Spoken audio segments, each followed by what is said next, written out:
In today's video, I'm going to teach you how to download Outlook on Windows 10, a straightforward process that will likely take you just a few minutes. First things first, let's get you started by heading to your keyboard and pressing the Windows key. Now this key is typically found between your Ctrl and Alt keys. At the bottom left corner of your keyboard is the key with the Windows logo on it.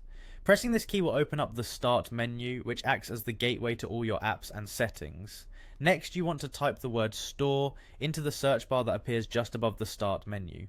You can do this while the Start menu is open because it automatically lets you search for things just by typing. As you type Store, you should notice the Microsoft Store popping up as a search result. Click on that to open it. The Microsoft Store is your go-to place for downloading apps, games, and many other things on your Windows device. Now that you've got the Microsoft Store open, let's move on to the search bar located at the top right of the Store's window. You should type in Outlook into this search bar. By doing this, you're directing the store to look for the Outlook app, which is what you want to download. After typing Outlook and hitting enter, you should see Outlook appear in the search results. Go ahead and click on Outlook. This will take you to the apps page, where you can learn more about its features, see some screenshots, and most importantly, find the download options. Now, you'll notice a button labeled Install on the Outlook app page, and this is the one you'll click to start downloading Outlook onto your computer.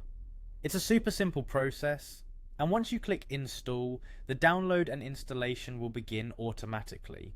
One thing to point out is that if you already have Outlook installed on your computer, you might see a Run button instead of Install. This means that the app is already available and you just need to open it. Once Outlook is installed, you can access it from the Start menu by pressing the Windows key again and searching for Outlook. Clicking on it will open the app, and you're all set to start managing your emails efficiently right from your desktop. And there you have it, you've learned how to download and install Outlook on your Windows 10 device. I hope this guide was helpful and you're ready to get started with using Outlook for all your email needs. Thank you for watching, and don't forget to subscribe for more helpful tutorials.